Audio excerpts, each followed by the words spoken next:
Hello. In this video, we'll be discussing P4 Chapter 2, which has to do with partial fractions. Now, back in P3 Chapter 1, we had how to add fractions and how to multiply fractions and combine two or more fractions into one fractions. Now, in this one, however, we'll be breaking down fractions. Okay, so while in P3 chapter 1 we were combining fractions, in this chapter we're breaking down fractions into simpler components. Now, on first look, you might be like, why are you even learning this chapter? Why do we need to break fractions when you can combine them and you can just deal with just one whole fraction for whatever it may be? But the thing is, in a lot many cases, often in engineering and often in some other kind of sciences, you need these simpler components of the fractions to be able to understand certain problems easier. Okay, having a simpler fraction, with just one factor on both the numerator and the denominator allows the problem to be understood better. So that's why partial fractions are often useful in engineering and the sciences, and we are going to learn that in this chapter. Now, the first one is in section 2.1. That's the first section that we're discussing now. In this section, if you have any fraction such that, let's say, you have a numerator x squared plus 5x plus 9, and on the denominator you have got x plus 3, x plus 4 and x plus 2. Yeah, so this fraction can be broken down into three simpler components: x plus 3, x plus 4 and x plus 2. Okay, and this is going to be true for all values of x. So this is going to be an identity because it is going to be true for all values of x, and it is possible to break down a complex fraction like this into simpler components. In P3 chapter 1, we did the other way around, where we got the fractions and we added them up, okay, to get the overall single fraction answer. In this chapter, we'll be breaking down the fraction to simpler components. Now, to break them down, okay, if you have the rules for breaking down the fractions are, first you need to factorize the denominator. In this case our fraction is already factorized. The denominator of the fraction is already factorized, so as a result the first step is done over here. Okay, now as many factors as you have as many components in the final answer. So here you have three separate individual distinct factors, and so you have three separate individual distinct components. And then once you get the components, because for the time being, since you're dealing with proper fractions, the components over here are all going to be proper. Okay, so since they're all going to be proper, basically you need to fill this with anything that has got degree lower than the degree of the denominator. So since in this case all the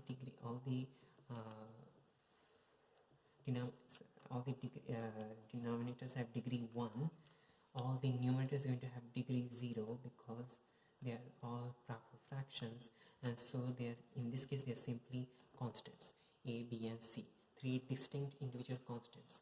Now after this, the next step that you do is you need to find out what a, b and c are, and to do that usually you'll be applying the same rules that you did in chapter 1, where you were trying to do coefficient comparison, and we usually multiply the denominator and to both sides of the equation to get rid of the fractions. After that, expand it, collect like terms, and you'll be equate the coefficients. The other way to do this, there is a second method. So the first method is comparing coefficients, which we have practiced several times in chapter 1 P3, and the other method over here is substitution, which will be looking, which will be we'll be doing some examples with substitution as well. So let's start this. Let's do this example: x squared plus 5x plus 9 divided by x plus 3, x plus 4, x plus 2, okay, is equivalent to a by x plus 3, b by x plus 4, plus c by x plus 2. Let's do this using the substitution method. The comparing coefficient methods we've done several times in P3. So in that case, we will be doing some comparing coefficients example, but for the timing, let's just do the substitution method. So in the substitution method, the first step is similar. Okay, multiply the common denominator of all the fractions to both sides of the equation. So in this case, one of them has x plus 3, one of them is x plus 4, one of them is x plus 2 as the denominator, and one of them is x plus 3 plus x plus 2 plus x plus 2, x plus 3 plus x plus 4 plus x plus 2.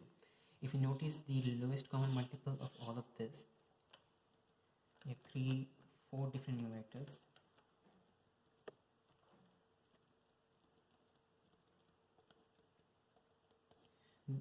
For all 4 of these numerators, the lowest common multiple is going to be the larger one over here. Okay, and the thing is, actually you don't need to even calculate the lowest common multiple because for all of them it is going to be the question itself will be having the lowest common multiple as the denominator. Okay, so we have x plus 3, x plus 4, x plus 2. In other words, multiply all sides by x plus 3, x plus 4, x plus 2. Now let's continue. If we do x plus 3, x plus 4, x plus 2 multiplied on the left side for the first term, when you multiply x plus 3, x plus 4, x plus 2, all 3 terms in the denominator cancel the terms that you're multiplying it with.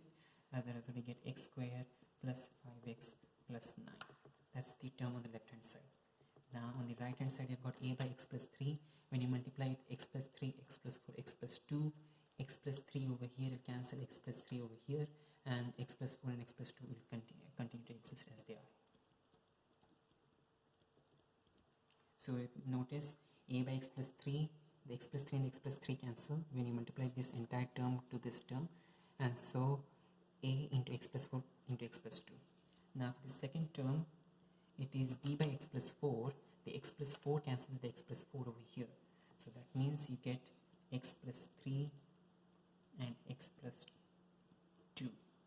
And for the last one, for the c term, you have got x plus 2 cancels out with x plus 2, leaving you with x plus 3 into x plus 4 along with the c. So that's how you complete the first step. You multiply the lowest common multiple of all the 3 denominators, of all 3 or 4 or whatever, how many denominators you have. In this case, you have 3 separate components. So as a result, we have 3 different denominators. The lowest common multiple is the one in the question itself. Okay, and multiply this to each and every term of the identity and remove the fractions, and we arrive at this stage. Now the next step is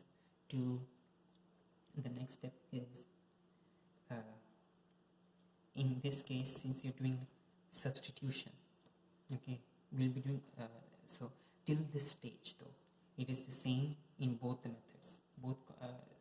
Both 1 and 2 are the same. If you're doing comparing coefficients, in that case you will continue expanding the brackets, but if you're doing substitution, we do not need to expand the brackets.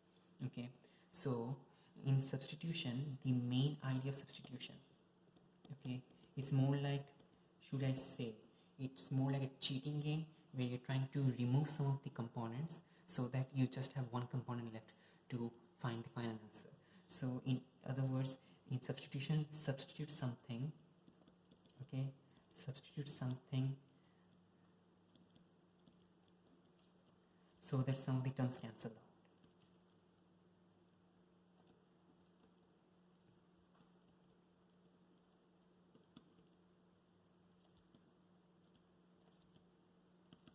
Substitute some x value so that some of the terms cancel out. Now the thing is, because this is an identity, this identity is going to be true for all values of x. So in other words, you can substitute any value for x, and now it is possible to substitute any value of x even if it does not cancel out. But the thing is, if it does not cancel out, let's say that if I substitute x equals 1, in that case none of the terms cancel out. You have a, b and c, all three of the constants to be found out in the same equation.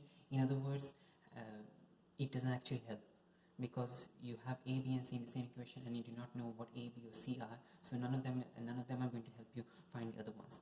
Now let's say that we have x plus 4, which x plus 4 is there in the first term over here in a. Okay, how can x plus 4 be turned to 0? X plus 4, if we substitute x equals minus 4, in that case x plus 4 is going to become 0. Okay, so in the first substitution we're going to do x equals minus 4. Let's substitute x equals minus 4. Okay, now since x equals minus 4, because this is an identity, the identity is going to be true. It is going to still be true. Both left and right sides are still going to be equal if x is equal to minus 4. Substitute x equals minus 4 and you get, on the left hand side you get minus 4 the whole square plus 5 into minus 4 plus 9, that becomes 5 on the left hand side.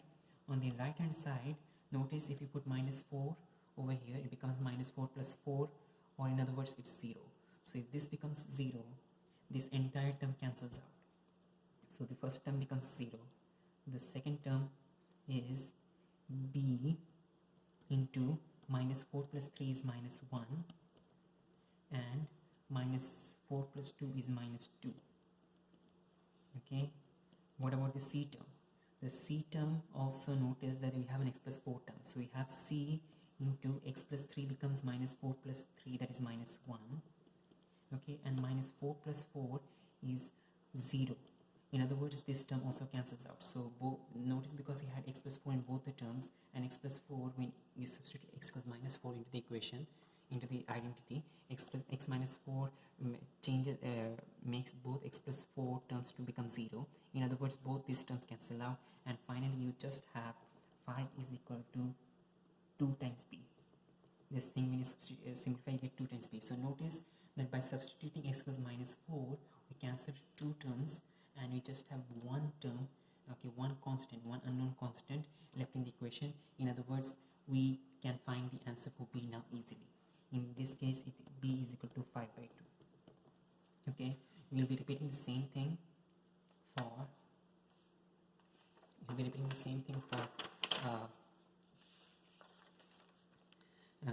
for the other two factors that we have. So let's say that let x equal minus 2. Okay, if x equals minus 2, x plus 2 and x plus 2 are going to both become 0. So if x plus 2 becomes 0 and x plus 2 becomes 0, this term and this term cancel out. Okay, so let's substitute, find out. Let's see, minus 2, when you substitute, minus 2 the whole square is minus 2 the whole square plus 5 into minus 2 plus 9 is equal to, that's 3. Okay,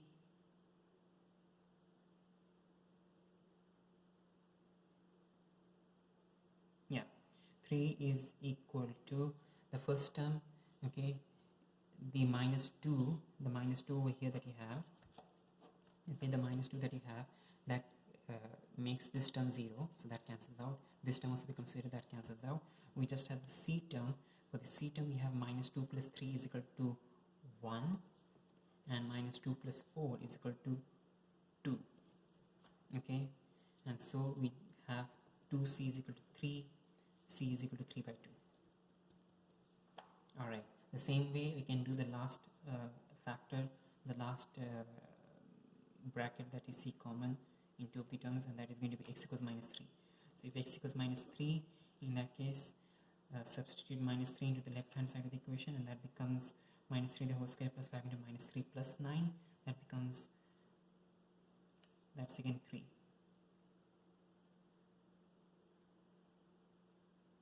Yeah, that is 3, and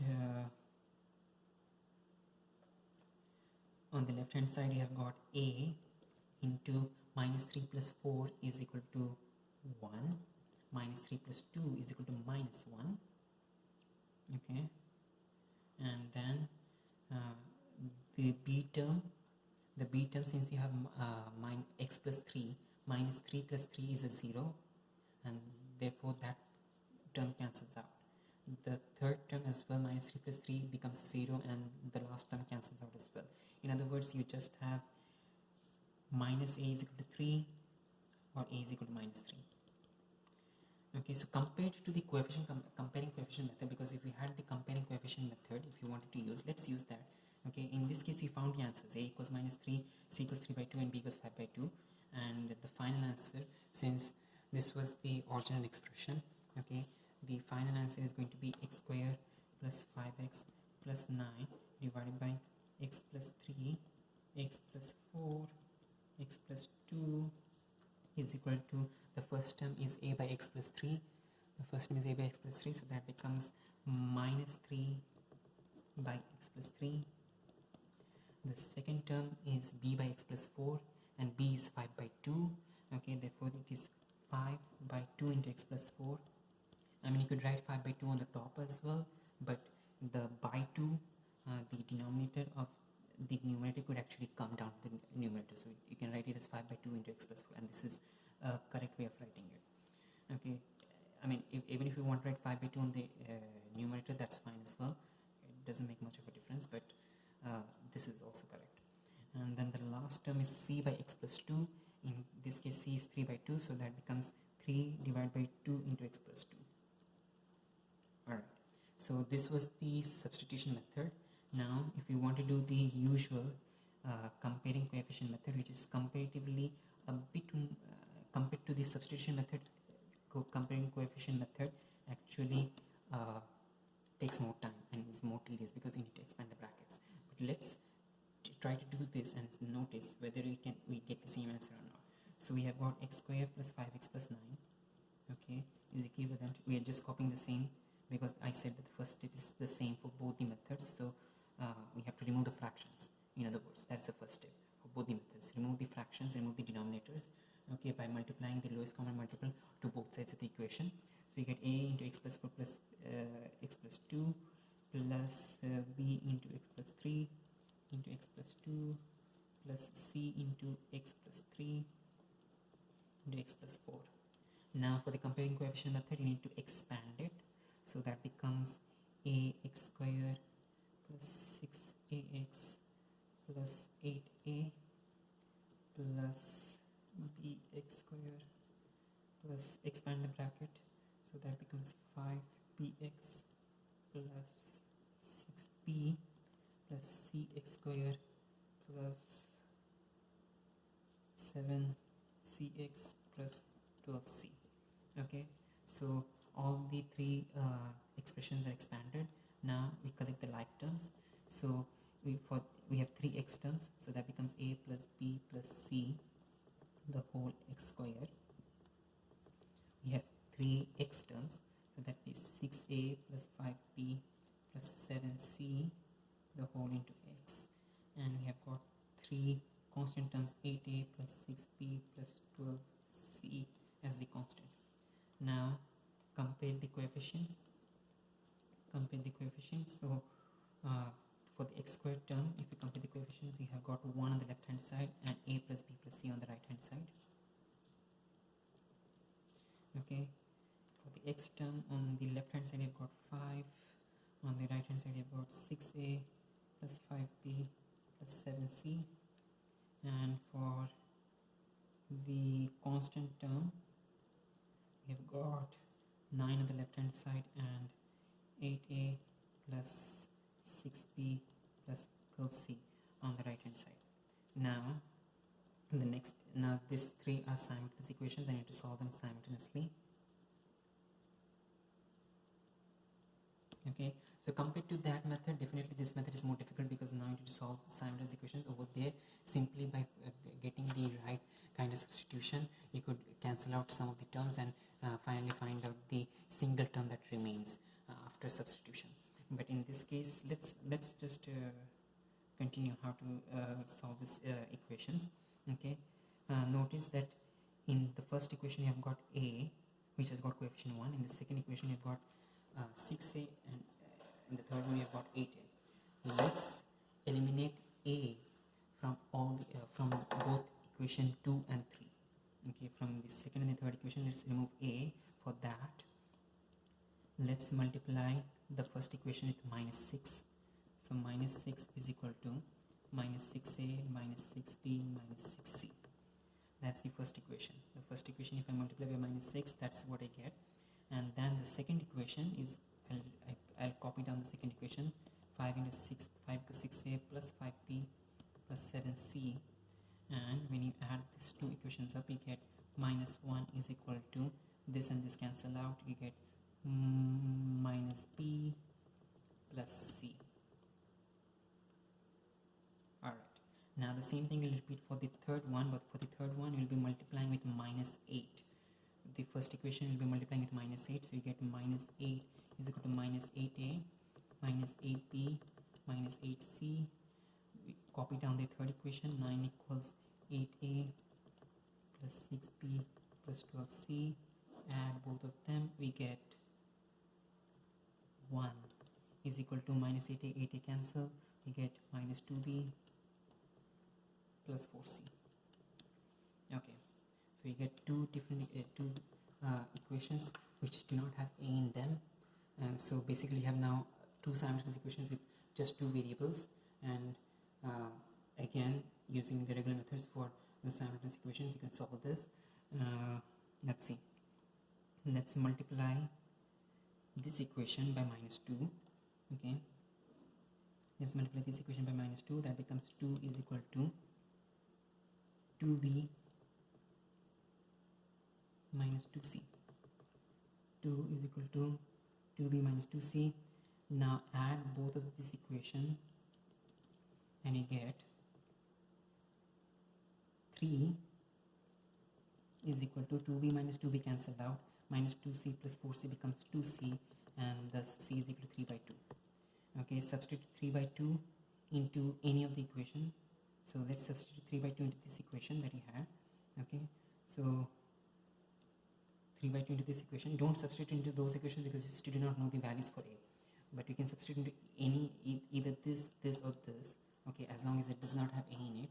Okay, substitute c into that equation. So in this one, if we substitute c into this equation, I see that 1 is equal to minus 2b plus 6, or in other words, if I solve this equation, I get minus 5 by 2. Now you get the value for b and c. Substitute into any one of this equation. Let me use the first one. 1 is equal to a plus b, that is 5 by 2, plus c, that is 3 by 2, and thus that gives me 5 by 2, 4 is equal to minus 3. So notice minus 3, 5 by 2, 3 by 2. We got minus 3, 5 by 2 over here and 3 by 2. But in this case, comparing the coefficient method was more difficult because we had to expand and there were more complex equations to be solved. For partial fractions, usually the substitution method is going to be more beneficial. In the sense that it's going to save you time. Alright.